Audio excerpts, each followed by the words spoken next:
guys. Pakainit. So natapos na yung bagyo Ulysses.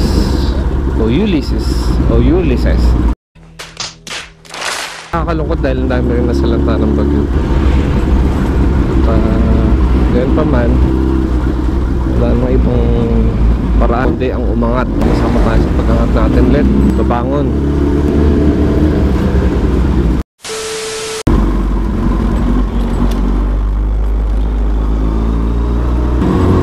Pasig Hits. So siya nga pala, on the way tayo ngayon kay Brother JP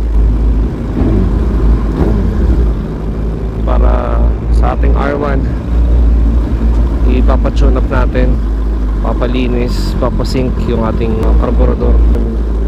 Naramdam ko hindi maganda yung performance siguro madumi o kailangan may adjust dito. Stop mo. Yeah! Tagal-tagal din ako hindi nakapagmotor. Right lane must turn right, pero nakalagay dito no right turn. Ano ba talaga?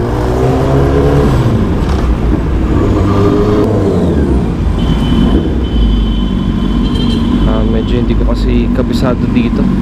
Ang hirap kasi dumukot ng cellphone para mag-quiz.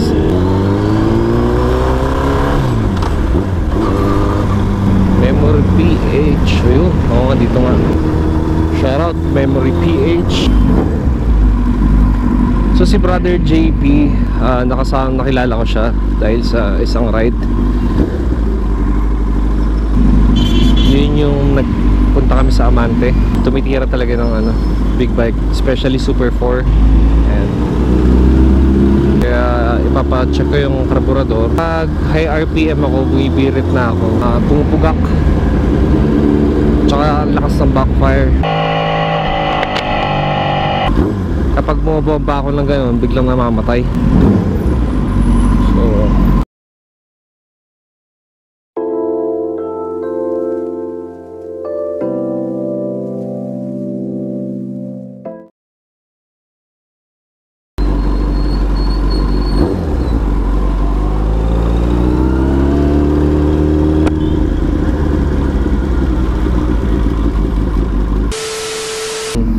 minsan nasa 1,000 siya, tapos after a few minutes akit na yan ng mga 1,300, 1,400.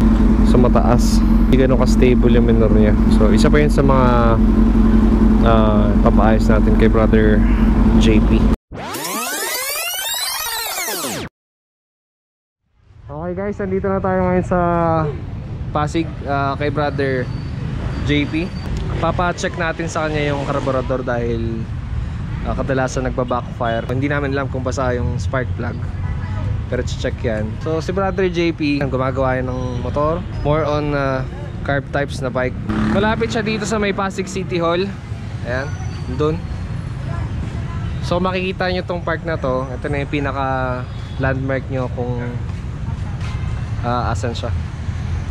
Ito pala yung bike nyo, Honda XR.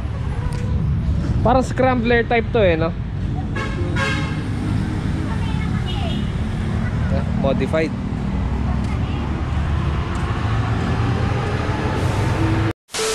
Nabaklas niya muna itong upuan, tapos yung tangke, and then ito yung hose ng gasolina.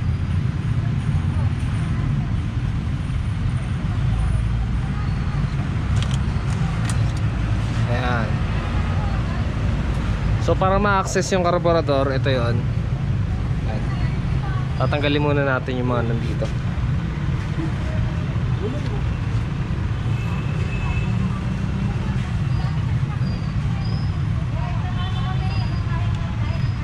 So pagdating sa carburetor yan, specialty ni Brother JP.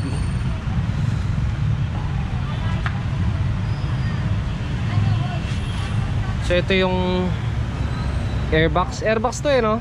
Bro. And airbox. So ito, vacuum. Oo. Vacuum ng fuel yan. So anong ginagawa niyan? Para makapaghigop ng gasolina pa na carburetor. Okay.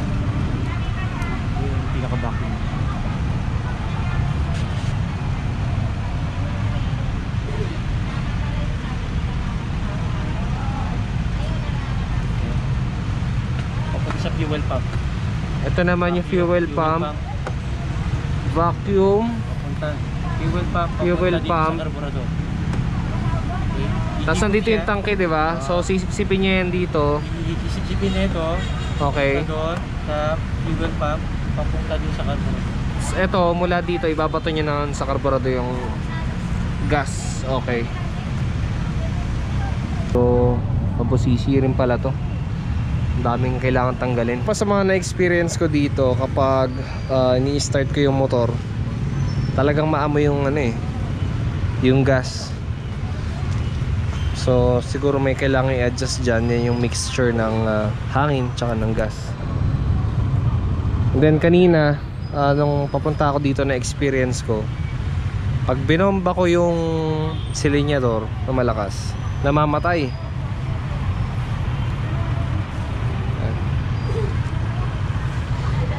So pinipicturean muna ni Brother JP para at least pag binalik niya ay alam niya, hindi magkakamali.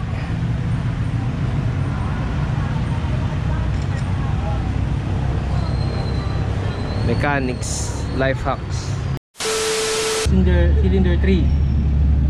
Oh. Ayun yung 1 nakasara. 1, 2, 3, 4. Ayun nakasara.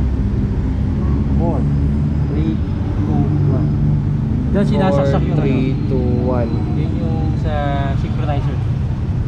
So sabi ni Yan, Brother yan, JP, dun daw sinasaksak para ma-synchronize to.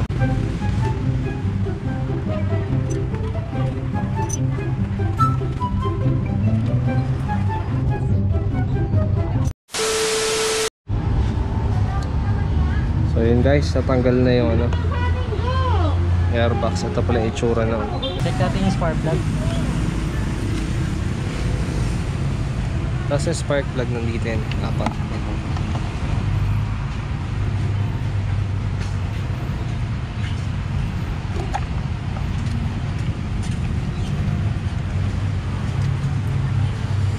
Ito yung ignition coil, No, spark plug cap. spark plug cap. So apat din to. Yan, tatanggalin na. Bali ang bilang pala yan mula sa kaliwa sa may left side, 1, 2, 3, 4. So dito sa may kanan yan, dito sa side na dito yung number 4. Ano brother, sa mga motor na nagawa mo, especially Super 4, ganyan na ganyan din talaga yung procedure, no? Oo. Pareho-pareho. Pare-pareho lang naman. Okay, check mo muna yung spark plug. Basta, orange or lean. Pag nakita mo na yung spark plug, Yun ba yung sinasabing spark plug reading? Kung ano yung sunog niya? Eh di ba may iba't ibang kulay ng sunog yun? Pag medyo brown na brown, parang kalawang, mas Oo. maganda. Oo, sa ganda. Kapag medyo itim naman, Pag itim naman, masyadong rich yun. i-reach sa Oh, sa gasolina, gasolina. masyadong mataas. Pag nabasa yun, possible, backfire. Ano ba nagiging cause minsan kapag nababasa ang spark plug? Mataas yung bigay ng gasolina sa carburetor. So hindi even yung mixture ng hangin tsaka nung gas. Itim na itim, mataas ang mixture ng gas. So dapat ang pinakamagandang sunog niyan, medyo kalawang siya dapat. Yung palang yung spark plug number 1. NGK, tama ba? NGK. Spark plug number 2, Okay to. medyo okay, hindi siya ganun kaitim. 1. So bakit ganun? Hindi siya pare-parehas yung spark plug 1 at Hindi 2. pare-pareho yung tono ng ng carburetor. So doon pumapasok yung pagsisync. Oo. Okay. XR200. Ayos. Balik tayo dito. Spark plug number 3. Okay. 3. Medyo okay. Spark plug number 4. Ting kailan ba kailangang i-check tinotono? Every 5,000 kilometers? Hindi po kasi 10,000 eh. 10,000. So ideal pag-check ng spark plug reading tsaka ng carburetor every 10,000 kilometers. Oh. Kung may maramdaman na kayong Naramdaman ko rin. kakaiba. Okay pa. Spark plug number 4 medyo okay pa. Number 1, Yung number 1 ng salarin. Ito yung 1. Oh, yan. Ang layo. Ito yung 1, 2, 3, 4. Ito mga spark plug ba hindi pa palitin? Natin mamaya. Ano ba nalalaman kapag palitin ng spark plug? Pag wala na masyadong kuryente, mahina na.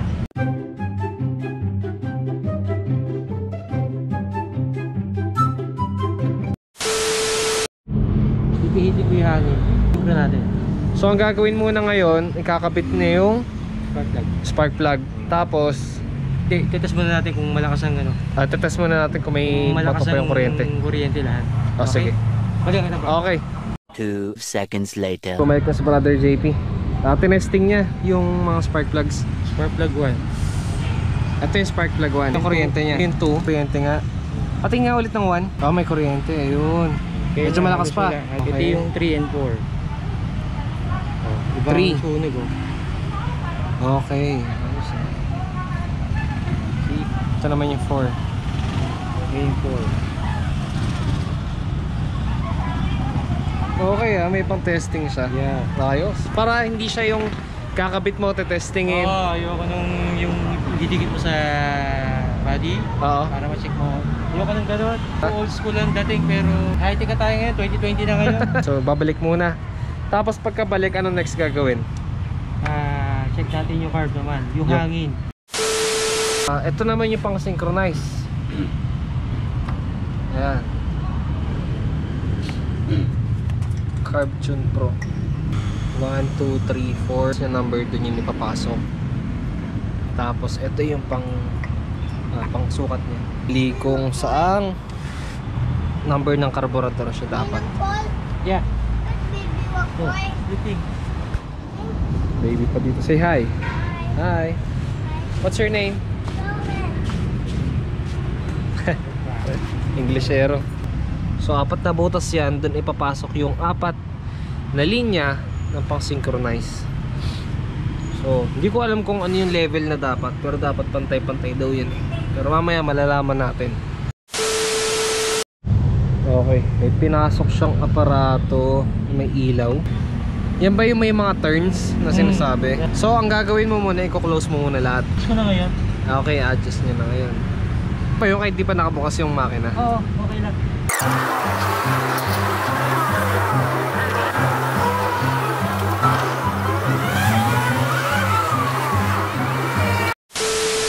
Okay, natapos na rin si Brother JP sa mga adjustments niya. Subukan na natin buksan yung motor.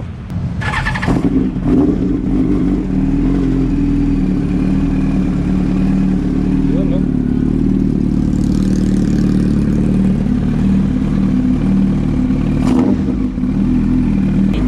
Okay. Saan nakatapat yung idle? Doon mo susundin yung primary. Okay. Dapat magpantay-pantay yan. Mag-a-adjust na siya ngayon.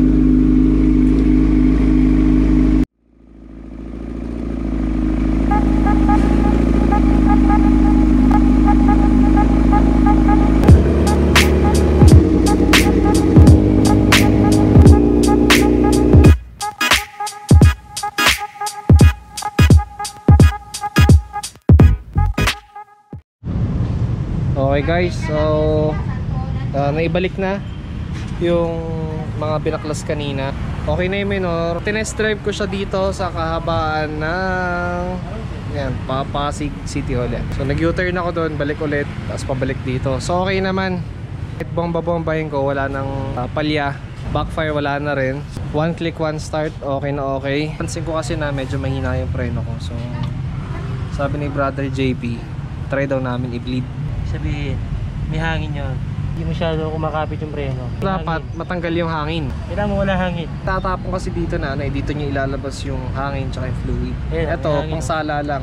Ayan, Ito bro, meron hangin. siyang hangin, may bubble. Higpitan mo, pagka-higpit, bobombahin niya doon. Okay, I-stop hold niya yan. yun, i-hold niya. Tsaka mo ngayon So, i-release buksan. yan.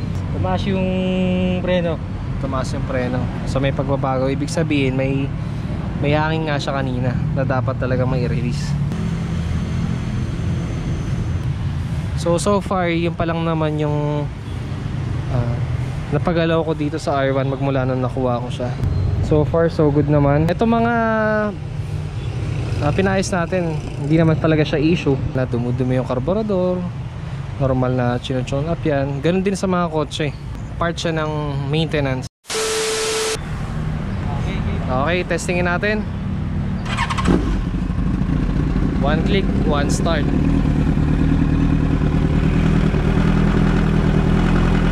So mainit yan ha, mainit yung makina, pero yung idle natin 1,000 o 1,100. So okay. Okay yung idle.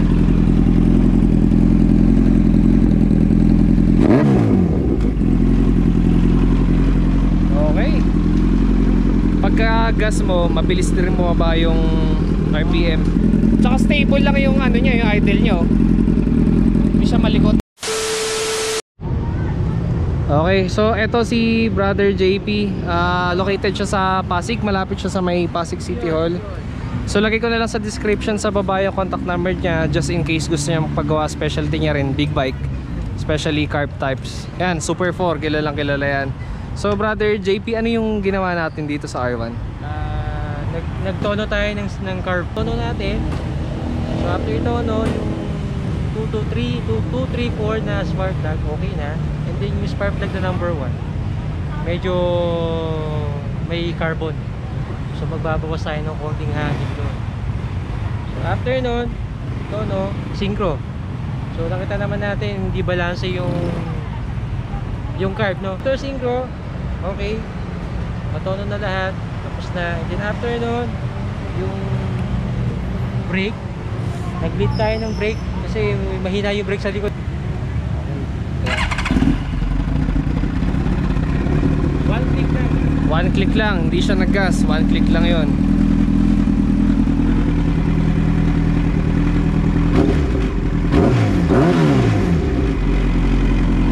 Okay. So lahat ng description na kailangan nyong malaman about kay Brother JP, makakatulong din sa inyo kung naghanap kayo ng trusted mechanic. Yeah. Mare-recommend natin siya. Oh, subscribe kayo kay Kimoto PH ha. YouTube.